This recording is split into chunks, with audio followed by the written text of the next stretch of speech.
So this video is still some continuations, a continuation of some examples of homomorphisms. Well, actually, I'm going to give an example now of a mapping that is not an homomorphism. So let us take the group of R, the real numbers under addition, and we will take it to the real numbers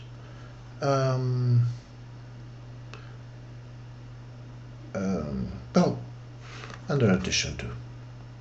Okay, and we have a phi candidate of isomorphism, and my phi of x is going to be x to the power of 3. Okay, x cubed. This is clearly not an isomorphism. It's easy to prove. The thing is that phi is 1 to 1, right? And phi is onto. Okay, but the problem here is that phi of x plus y equals x plus y to the power of 3. Okay, and phi of x is x to the power of 3. Phi of y is y to the power of 3, and phi of x plus phi of y equals x to the power of 3 plus y to the power of 3. So this is not equals to this addition. Okay, so this is different from x cubed y cubed, meaning, and this is phi of x plus phi of y. Okay, so phi of x plus y is different from phi of x plus phi of y. So R plus and R plus, the group R plus under this operation is not an isomorphism. I mean, under this function is not an isomorphism.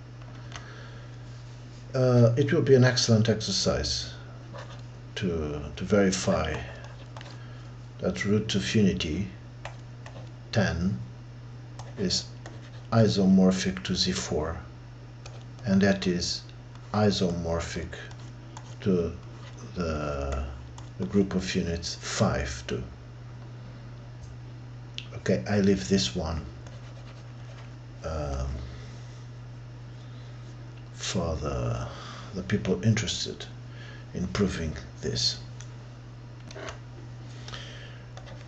Another example is the units 10 and the units 12. This is not isomorphic. This is not isomorphic. So the group of units module 10 is not isomorphic to the group of units module 12. But this is not so clear. First, you look at the group of units module 10, and you can easily check here that x squared equals 1. No, wait a sec, not in U10, no, in U12. Okay, so U10 is the set 1, 3, 7, and 9. Yes, okay. And U12 is 1, 5, 7, and 1, right? Yes. Okay. So 1 squared equals 1. So now you observe that the x squared equals 1. So 1 squared equals 1. 5 squared modulo 12 equals 1. 7 squared modulo 12 equals 1. And 11, 12 equals 1. Okay? So for all x in U12, for all x in U12, in the group of unities modulo 12,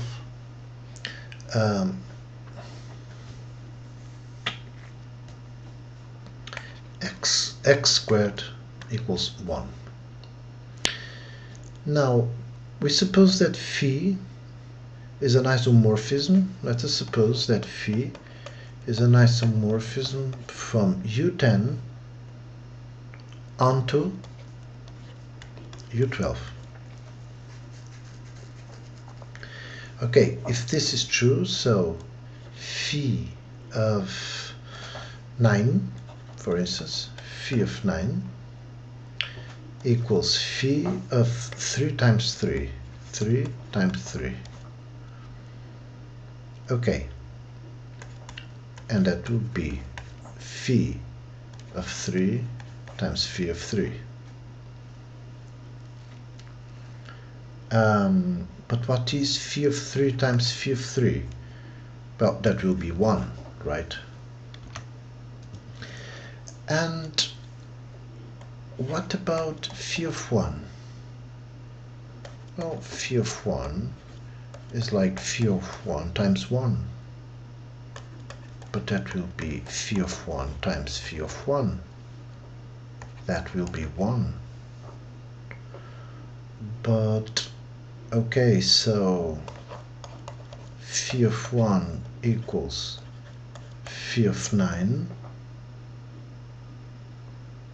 But 1 is different from 9. Okay, so this is a contradiction, right? So it's not injective, it's not a one-to-one. So phi is not one-to-one. So U10 is not isomorphic to U12. So we saw this particular feature about U12, right? We see that 1 squared equals 1, 5 squared equals 1, 7 squared equals 1, 11 squared equals 1. Okay, so okay, so an isomorphism is a structure preserving, right? So since U12 has this feature, this candidate, this one-to-one, this injective, this one-to-one candidate map should take U10, should take all the features that are in U12 should be in U10 too, and vice versa. So this has to be true, that x squared equals 1. Okay, so we pick one element here, phi of 9.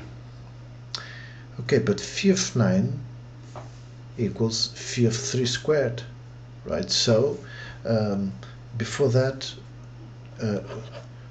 so we are running the hypothesis that phi is a one-to-one map. Okay, so we take this candidate that we suppose we suppose that it is one-to-one. Okay, and we know about this particular characteristic or feature of U12. Okay, so we pick an element, one element, phi of 9, but phi of 9 is phi of 3 times phi of 3. So, but being a homomorphism, that should be phi of 3 times phi of 3. And whatever the operation here is, and whatever phi is, the x squared, so an element times another element, should always get 1.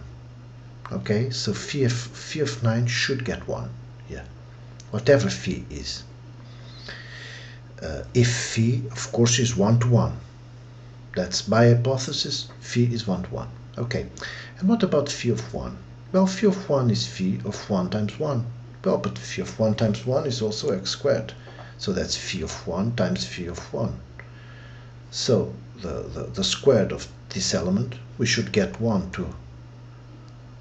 Okay, so phi of 1 equals phi of 9, but 1 is not 9. That's a contradiction, right? That's a contradiction. So that proves that U10 is not isomorphic to U12.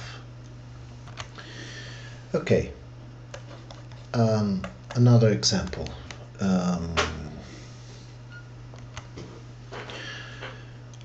Let us say the rational numbers under, for instance, addition. Okay, yeah, okay. And the rational numbers again, no, but the non-zero. Okay, I'm going to denote the non-zero like this. Okay, so the non-zero rational numbers under multiplication. Okay, and let us say we have a homomorphism, okay, a mapping from this group. You can check that this is a group, and you can check that this is a group too, okay? Okay, so we say this is an isomorphism. Let us check if this is an isomorphism. So if phi is that mapping, there will be a, for instance, a here.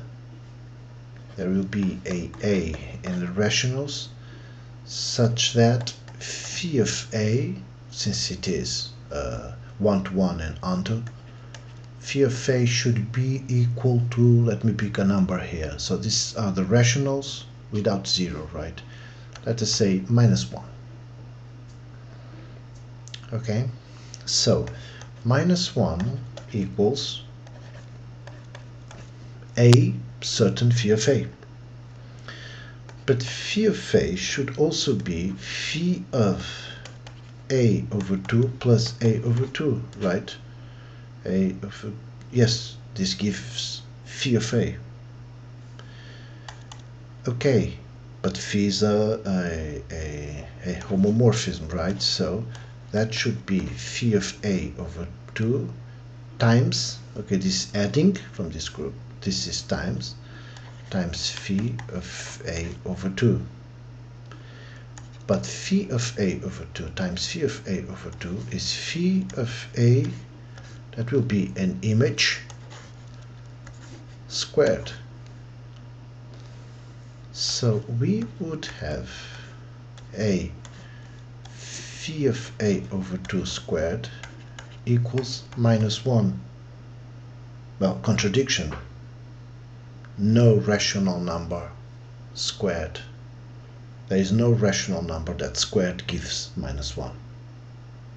Okay, so these two are not isomorphic.